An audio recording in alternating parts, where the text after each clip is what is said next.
Salut à tous, c'est Minou, j'espère que vous tous très bien. Donc aujourd'hui, encore une fois, on s'intéresse au club du PSG qui a énormément de drama, énormément de news. Encore une fois, il y a pas mal de news dont on va s'intéresser aujourd'hui, des grosses news vraiment, franchement, qu'elles soient positives ou négatives. On va revenir un petit peu relayer l'actu entre guillemets du PSG. Donc si la vidéo vous intéresse, sans plus tarder, n'hésitez pas à vous abonner et à liker.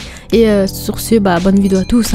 Donc voilà, on a récemment appris que Nasser El Khelaifi a remporté hier soir le trophée du meilleur dirigeant lors des Globe Soccer Awards. Donc voilà, c'est vraiment très controversé, on va dire. C'est un débat très controversé parce que certains sont contre, certains sont pour, certains sont d'accord avec ce trophée remis à Nasser. Donc voilà, pour peut-être revenir sur les prétendants potentiels, il y avait également Florentino Pérez qui aurait pu être cité potentiellement gagner ce trophée. Voilà, il y a Nasser derrière qui a gagné ce trophée là.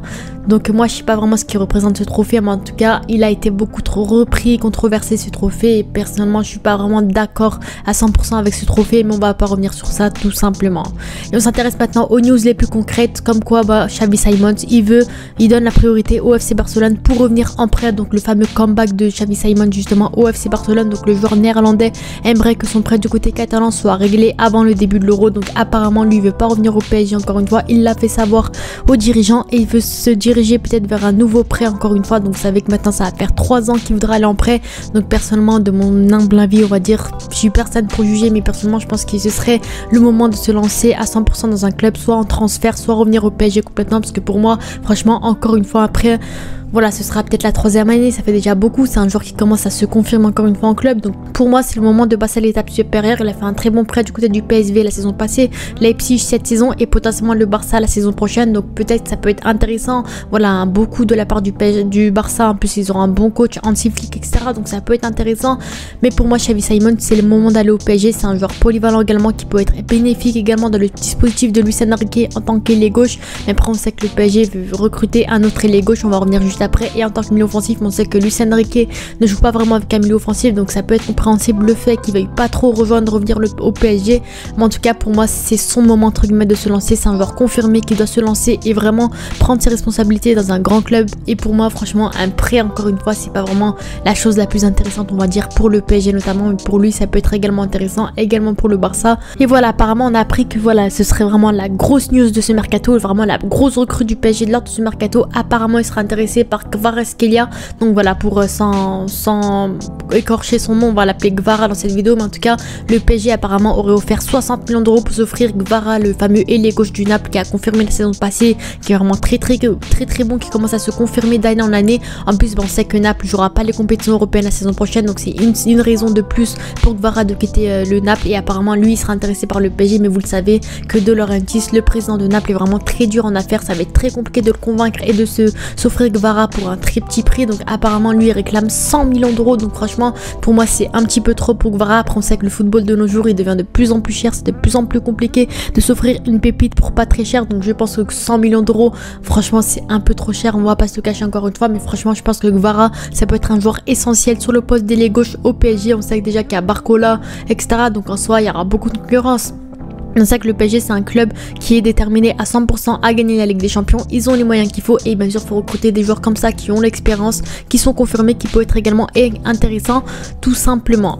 Et voilà, apparemment un contrat, le PSG proposerait un contrat de 4 ans avec un salaire d'environ 10 millions d'euros par an pour Kvara. Donc ça peut être vraiment intéressant, c'est un salaire vraiment supérieur par rapport à celui qui touche à Naples. 4 ans bien sûr parce que c'est un jeune joueur, et apparemment il devrait obtenir le numéro 7 du PSG parce qu'apparemment voilà, son idole c'est CR7. Mais voilà, en tout cas Kvara c'est vraiment vraiment le dossier à suivre cet été. Apparemment le PSG sera à 100% sur lui de nos jours. Enfin, voilà, en ce moment franchement le dossier est de plus en plus chaud, etc. On attend juste le Here We Go de Fabrizio Romano. Mais en tout cas Kvara ça peut être vraiment un joueur important pour le PSG, qui peut être intéressant et qui pourrait également rentrer dans le dispositif de Luis Enrique la saison prochaine tout simplement. Et voilà, apparemment encore une fois un problème, le Mbappé problème. Encore une fois on sait qu'il a posé pas mal de problèmes au PSG, et apparemment le PSG n'a pas payé à Kylian Mbappé son salaire du mois d'avril, ainsi qu'une prime qui a été prévue en février, un oubli entre guillemets estimé à 80 millions d'euros. Donc genre le PSG ils ont pas mis l'argent, ils se sont dit 80 millions d'euros ça va passer crème, personne va remarquer, etc. Alors que voilà, voilà, même les médias ils en parlent carrément, franchement c'est n'importe quoi. 80 millions d'euros de primes de fidélité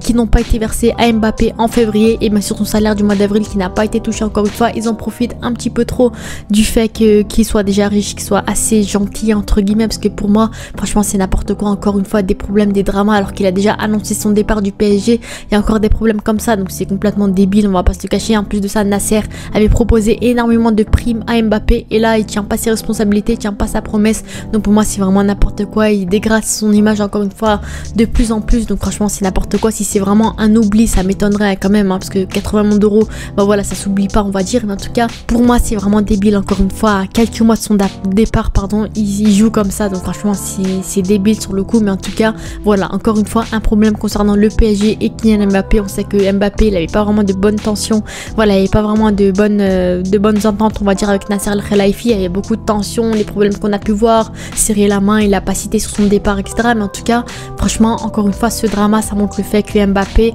c'était pas tout rose on va dire avec le PSG. Et bien sûr on finit tout ça avec sur des bonnes nouvelles encore une fois, comme quoi bah voilà, voici le 4e maillot du PSG pour la saison prochaine selon voilà Footy Headlines. Donc apparemment ça va être le 4e maillot du PSG la saison prochaine. Donc bien sûr vous savez que le 4e maillot est très peu utilisé, mais en tout cas franchement je trouve qu'il est assez stylé, on va pas se le cacher.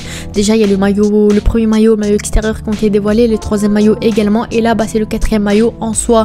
Voilà, ça représente pas forcément les couleurs du PSG, rouge, bleu, voilà, il y a du bleu on sait, mais franchement je trouve que c'est un petit peu trop classique, il n'y a pas vraiment les couleurs du PSG qui représentent. Mais mis à part ça c'est un maillot, voilà, il est pas moche, il est pas beau, c'est un maillot classique, c'est un truc voilà avec du blanc, du bleu, sont pas cassés la tête. Mais en tout cas c'était le maillot, justement le 4e maillot dévoilé par le PSG pour la saison prochaine. Et on finit bien sûr sur une bonne nouvelle qui a été vraiment également citée récemment, comme quoi bah, Seny Mayolu remporte le Tidor 2023, trophée décerné par justement récompensant chaque année le meilleur joueur du centre de formation du PSG. Et c'est Seny Mayolu, le fameux crack qui a eu quelques minutes de jeu avec le PSG, qui a touché ce trophée encore une fois. Franchement félicitations à lui, c'est mérité, c'est un jeune crack du centre de formation du PSG de seulement 18 ans qui a été également intéressant, milieu offensif, ailier gauche, milieu central, c'est un joueur également polyvalent qui a fait vraiment de belles minutes avec le PSG. Voilà, il a eu quelques minutes de jeu cette saison, que ce soit en national, en Gambardella ou peu importe la compétition, il a encore une fois été intéressant, 33 matchs, 6 buts, 8 passes D, donc en soi franchement c'est amplement mérité, félicitations à lui. Et à voir maintenant pour la saison, pour l'année 2024 qui va remporter ce trophée tout simplement. Donc voilà, c'était les news du PSG. Il y avait pas mal de news encore une fois concernant Xavi Simons, concernant Nasser qui remporte le trophée, Gvara. Franchement il y a pas mal de drama, pas mal de choses concernant le PSG encore une fois. Sur ce, dites-moi vos avis en commentaire. C'était mignon, on dit à la prochaine, n'hésitez pas à vous abonner et à liker sans plus tarder.